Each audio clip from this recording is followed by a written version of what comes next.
A tragic accident at sea claims the life of a young boy.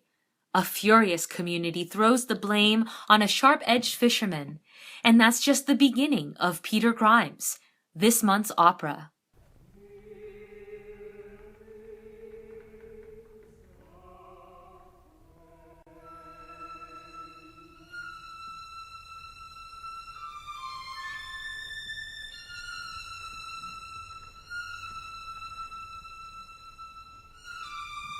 Thanks for joining us on Opera Avengers. I'm Alejandra Martinez, your guide to demystifying opera, an art form created by the people, for the people, and of the people. Today's podcast is brought to you by FreshBooks.com. Move your small business's accounting to the cloud with a free 30-day trial on www.gofreshbooks.com/opera. Additional support comes from Audible.com. Get a free audiobook download and a free 30-day trial at www.audibletrial.com/opera. Choose from over 180,000 titles to read on your iPhone, Android, Kindle, or MP3 player. As always, this episode will include spoilers. Opera has so many nuances to absorb that knowing the story beforehand allows you to sit back and enjoy the performance without squinting at every subtitle. So think of our podcast as your cheat sheet and be free to enjoy every minute of high-flying opera. Based on a poem by George Crabbe, Peter Grimes tells the story of the titular fisherman, a gruff, angry man. To call him an anti-hero would be to undersell it. Some reviewers have even called him the villain of the tale. The story was adapted by Benjamin Britten, the composer of The Rape of Lucretia, which we covered earlier. Peter Grimes premiered in 1945 to critical and public acclaim, becoming a box office smash. Today, we're very lucky to have a record of the incidents as they took place in the Borough, the small fishing town where our tale begins. The year is 1830. I'm here in the borough's Moot Hall, where the inquest of Peter Grimes is taking place. The proceedings are being overseen by Mr. Swallow, the borough's leading lawyer. Constable Hobson is here as well, keeping order among the townsfolk, who are rightfully upset because this inquest, after all, regards a young boy who died of thirst on the open sea. Common opinion places guilt on Peter Grimes, who employed the boy as an apprentice. It looks like it's about to start. Peter Grimes, we are here to investigate the cause of death of your apprentice, William Spode, whose body you brought ashore from your boat, the Boy Billy, on the 26th. Step into the box and take the oath, says Mr. Swallow. Peter swears, I swear by Almighty God that the evidence I shall give be the truth, the whole truth, and nothing but the truth. Swallow encourages him to tell the story in his own words. Peter says, We had netted a wealth of fish, too big to sell here. We sailed round to London to sell it there. The wind turned against us, blew us off course.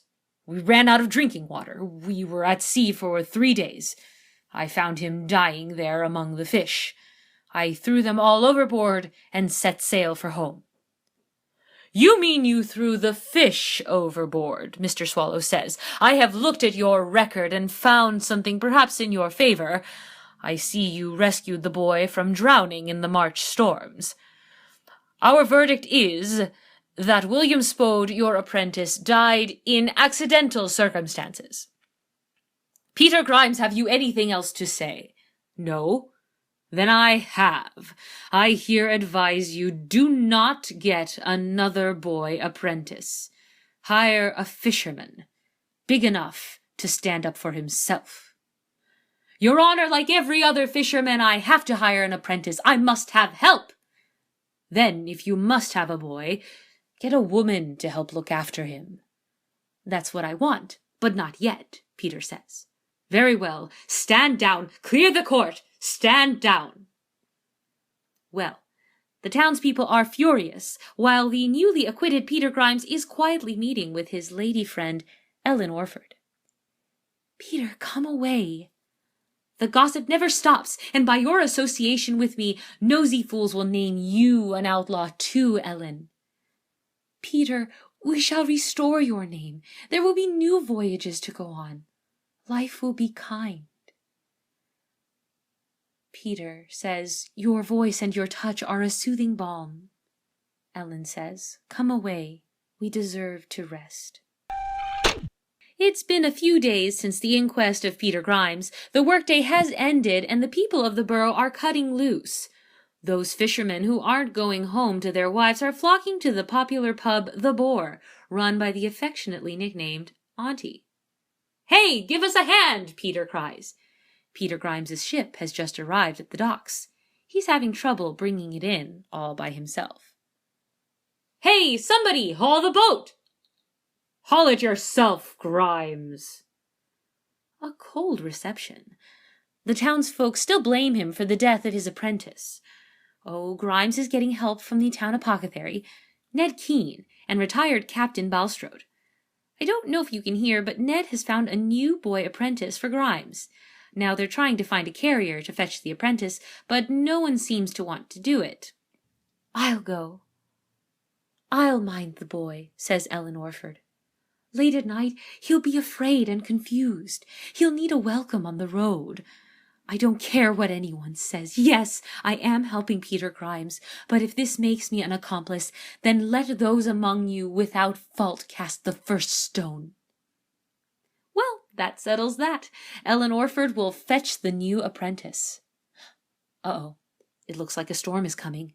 The townsfolk are preparing for gale-force winds, bringing in their boats and nets, securing the windows, and taking shelter in the pub. People are pretty on edge with the storm. Grimes and Balstrode are still outside. It sounds like Balstrode is trying to convince Grimes to leave the borough. After all, the entire town is against him, and there's not much mooring him here. But Grimes has a plan. He's going to bring in a whole bunch of fish so he can win over the borough the best way he knows how, with a big payday. Only then, he claims, he'll be ready to marry Ellen. But his last apprentice died for the same reason. He pressed onward in search of a big haul, but was forced to dump his catch anyway with the boy's death. Unless this time he will make it different. Balstrode tells Grimes that he should just ask Ellen to marry him now. But Grimes has his mind made up. Balstrode heads inside the Boar. There's tension in the pub. Mrs. Sedley, the town busybody, is stuck in here by the storm, uncomfortable in a pub full of, in her words, brawlers and loose women. Speaking of which, here come the nieces, the pub's main attraction. No one's really sure how these two girls are related, but none of the men really mind. Uh-oh. Bob Bowles is getting wilder and drunker every second. He's being a serious creep towards the nieces. The townspeople are whispering about his temper, ready to turn against him now. Oh, good. Balstrode has calmed everyone down. But things liven up again.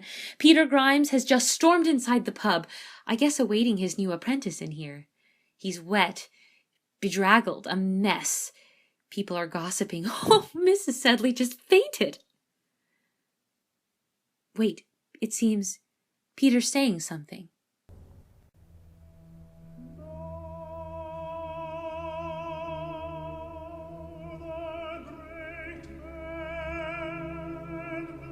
He says, now the great Bear and Pleiades, where the earth moves, are drawing up the clouds of human grief, breathing solemnity in the deep night.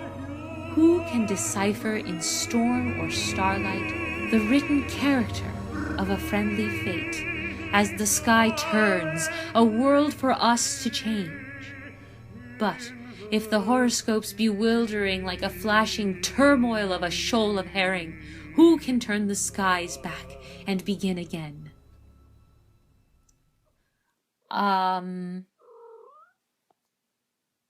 I'm not sure what that means.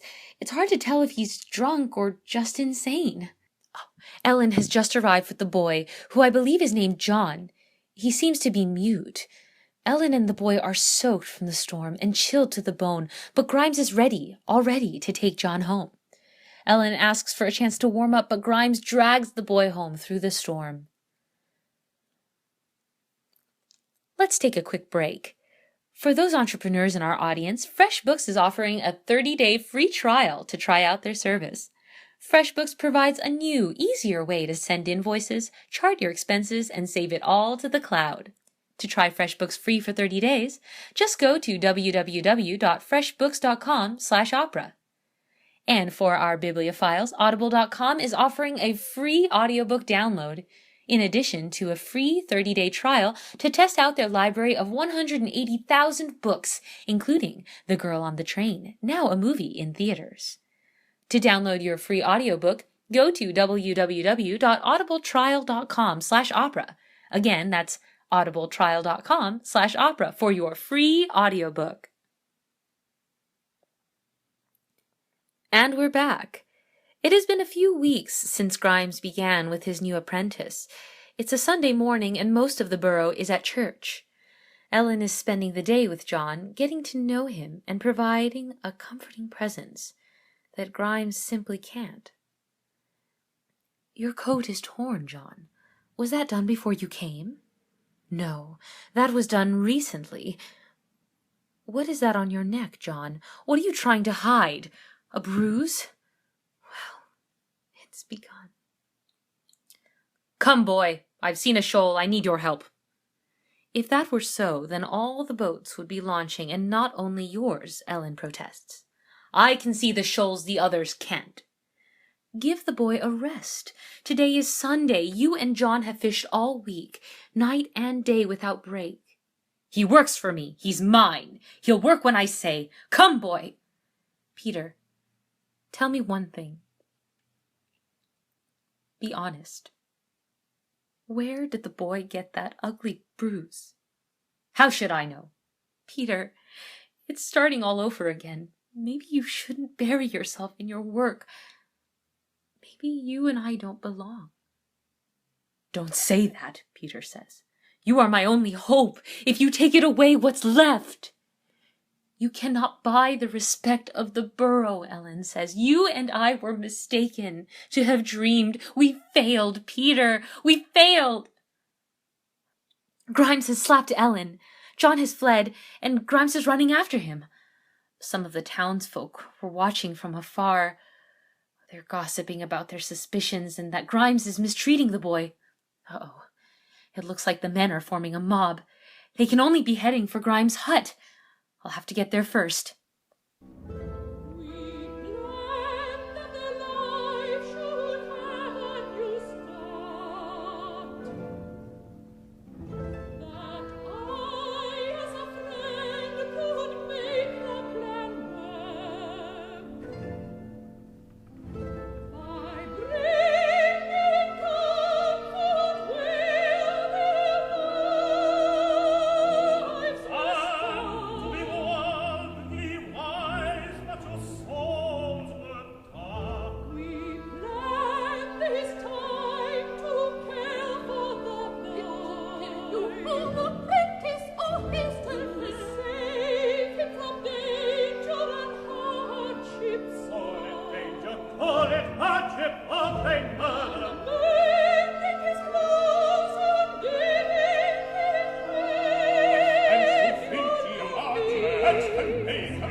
waste the time, let your presence just the same. Little do the suspects know, I'm the evidence, I'm the clue. Now we will find out the worst. Correcting the bobtail if you please. Back to the gutter, you keep out of this. Only the men, the women start our hopes of fate. Your drum, summon the boat to Grimes' hut. Grimes' hut, Grimes' hut.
I am outside Peter Grimes' hut.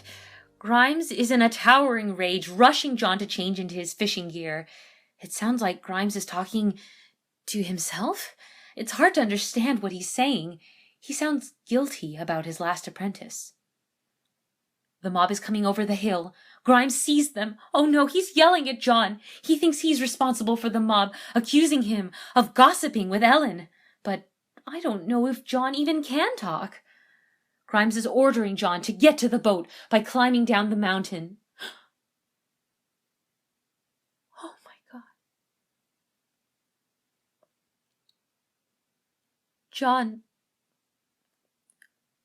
John fell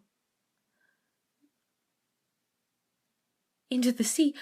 Oh no, the mob is here, but Grimes has fled, already out to sea. The boy. The mob disperses, but Balstrode lingers on his own. He has found John's Sunday clothes lying around. Balstrode is climbing down the cliff after Grimes. It's been 2 days since Grimes and his latest apprentice disappeared. A barn dance is in full swing at Moot Hall. Mrs. Sedley, the town busybody, has been flitting among the guests, spreading suspicions about Grimes. She's trying to convince the authorities that Grimes is a murderer, but they've dismissed her. That looks like Ellen and Balstrode walking up from the beach. They're standing in front of the boy Billy. Grimes's boat is on the dock. How long has it been here? Ellen says. For more than an hour, Balstrode replies. Peter is already gone. It is dark. I cannot see. What are you holding? The jersey I knitted for John. I found it by the tide, washed ashore. You don't think this means... Mrs. Sedley is watching them. She's run off to the party. She's telling everyone she can find that Grimes is back, and with the jersey as evidence, convinces them it was murder. Another mob forms. He's heading home. Grimes looks weary, demented, talking to himself. He's saying, "Steady. Here we are, nearly home. The first one died. The other one slipped and died. And the third, well, accidental circumstances. I hear them calling, 'Peter Grimes, here you are! Here I am! Hurry! Hurry! The argument's finished. Friendship lost. Gossip is shouting. Everything's said. Do you hear them all shouting my name? Do you hear them? Old Davy Jones will answer. Come home. Come home, Peter Grimes. Peter Grimes. Peter, we've come to take you home. I've brought Balstrode. Peter, can't you hear me? What harbor shelters peace? What harbor can embrace terrors and tragedies? Balstrode says, "Come, Peter, don't go home. Let me help you with the boat." Grimes and Balstrode are pushing the boy Billy down the slope of the shore. Grimes is climbing aboard alone. What is he doing? Balstrode says, "Go. Sail out until you lose sight of land. Then sink the boat. Do you hear me? Sink her." Balstrode says, "Goodbye, Peter." He's sailing away. Balstrode is waving goodbye.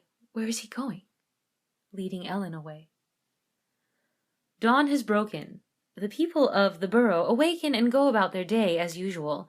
The Coast Guard has reported a sighting of a boat sinking at sea. Gossip has, as usual, spread through the town about who it belongs to, but all anyone has are rumors.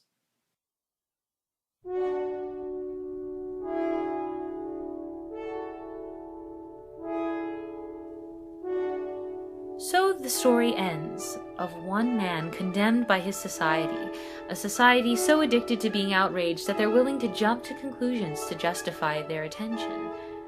The story of Peter Grimes is an unusual one because the main character is so vicious and even unlikable, and we have an open ending where the audience must decide his fate.